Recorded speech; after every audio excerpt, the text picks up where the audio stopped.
মানে আচলতে যোৰহাট আসনখনত পৰাজিত হোৱাটোৰ যিটো ট্ৰমা বুলি কয় ট্ৰমা, সেই ট্ৰমাটোৰ পৰা এতিয়াও মুখ্যমন্ত্ৰী উঠিব পৰা নাই। অসমৰ মুখ্যমন্ত্ৰীজনে যে আকৌ কেইদিনমানৰ আগত তেওঁ কৈছিলে যে এতিয়া আমি ৰাজনীতি নকৰোঁ, এতিয়া আমি অকল উন্নয়নমূলক কাম কৰিছোঁ। কিন্তু আপোনালোকে দেখিলে যে কালি নে পৰহি তেওঁ আকৌ ৰাজনীতিৰ কথাবিলাক ক'বলৈ ল'লে। আকৌ ফুল ফৰ্মত তেওঁৰ পুৰণি স্বভাৱটো, তেওঁ সাম্প্ৰদায়িক স্বভাৱটো আকৌ জাগি উঠিলে। তেওঁ বৰ্ণবাদী স্বভাৱটো আকৌ জাগি উঠিলে, আপোনালোকে সকলোৱে দেখিছে।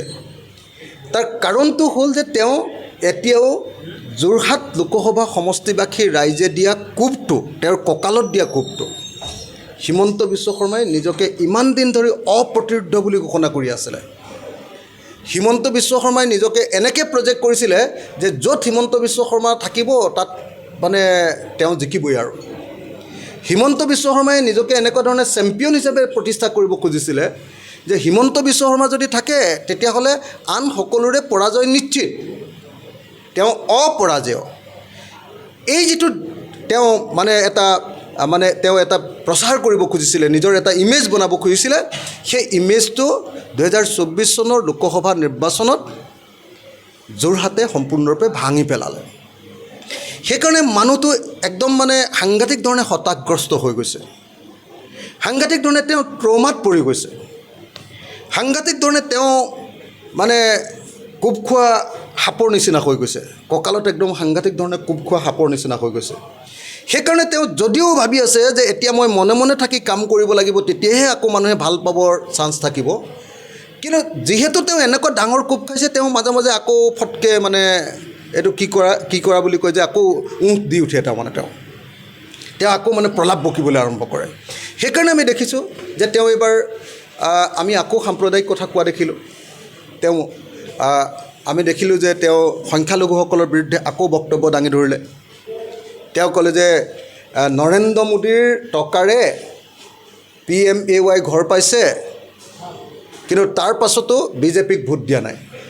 তাৰমানে কি, নৰেন্দ্ৰ মোদীৰ বাপেকৰ টকাৰে আমাক ইয়াত কিবা দি থকা হৈছে নেকি? হিমন্ত বিশ্ব শৰ্মাৰ পৰিয়ালৰ টকাৰে, তেওঁৰ দেউতাকৰ টকাৰে, তেওঁৰ ঘৰৰ টকাৰে, তেওঁৰ পত্নীৰ টকাৰে আমাৰ ইয়াত অৰুণোদয় দি থকা হৈছে নেকি? এই যে তেওঁ যে ক'লে যে নৰেন্দ্ৰ মোদীৰ পৰা লোন খাই কংগ্ৰেছৰ গুণ গাইছে বুলি যে তেওঁ কৈছে, এই কথাটোৱে প্ৰমাণ কৰিছে যে আমাৰ মুখ্যমন্ত্ৰীজন এজন অগণতান্ত্ৰিক ব্যক্তি, এজন ফেচিষ্ট ব্যক্তি, এজন সাম্প্ৰদায়িক ব্যক্তি, আৰু তেওঁ কেতিয়াও কোনোপধ্যে গণতান্ত্ৰিক পৰিভাষা তেওঁ কেতিয়াও বুজি নাপায়।